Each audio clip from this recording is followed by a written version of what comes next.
welcome back to another edition of Summer Sessions on the Voice of the Saints blog. Today we're talking some women's soccer with head coach Dave Reyelts. Thanks for joining us, Dave. Thanks, Joe. Thanks for having me. First question, the women's soccer, men's soccer, any soccer, World Cup's going on right now. It's on people's minds. So what does the team have to do in the off-season?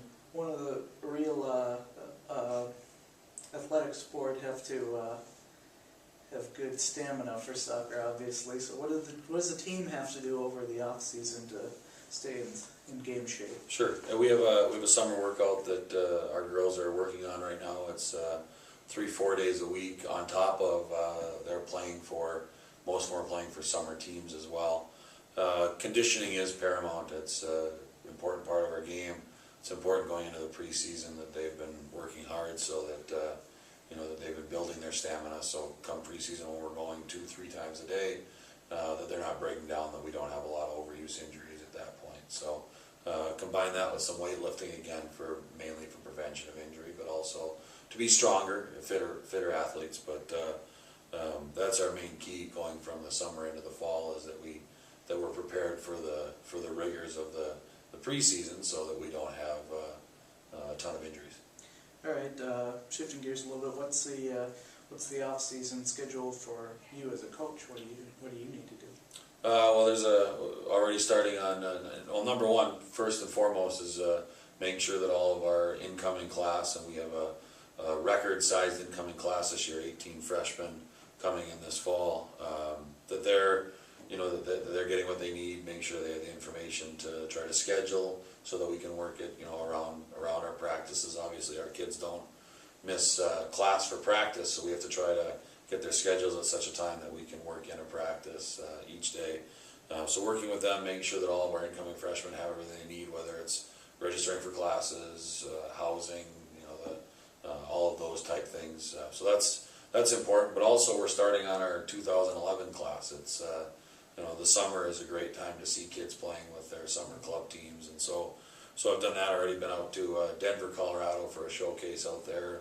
We'll be at the Minnesota Thunder showcase here at the end of the month, and then USA Cup in July, and Muscatine in Iowa in August. So pretty busy summer when it comes to soccer and recruiting for that next group of incoming freshmen.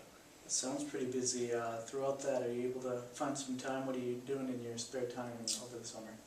My free time, I coach. Coaching my boys. Both my boys, I have a 4-year-old and a 6-year-old. They're both playing baseball this summer, so right.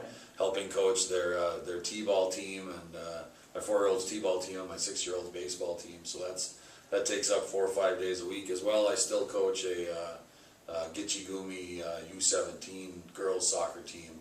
I've had them since they were 10 years old, so we're kind of finishing. This is the last year with that crew, so it's been fun, but a busy summer nonetheless. So. All right, that does sound a lot of fun. Closing here, our last question: what can we expect from the Saints moving into next season? Sure. Well, as usual, we have high expectations for our teams. We've had a lot of success, especially within the conference, the last 6-7 years, and been fortunate enough to make it to the NCAA tournament the last 3 years. So when you do that for a number of years in a row, then the expectation is there that you're going to repeat all the time. So there's some pressure there, but it's going to be a difficult climb for us this year. As I said, we have 18 freshmen coming in. We have 12 sophomores. So with only carrying 37 on our roster, you do the math, 30 of 37 are either going to be freshmen or sophomores. Yeah. We graduated 10 kids from last year's team. Almost 80% of our scoring left with that class.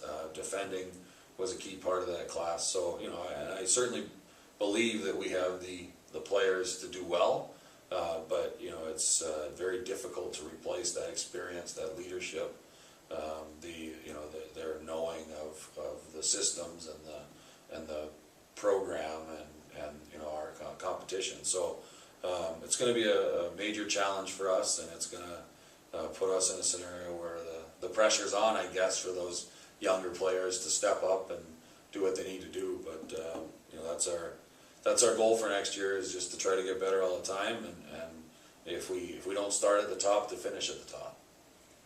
All right, that sounds good. Something to really look forward to this fall. Thanks a lot for joining us again. Thank you, Joe. Appreciate it. Thanks for watching, and you just heard the voice of head women's soccer coach Dave Reyelts.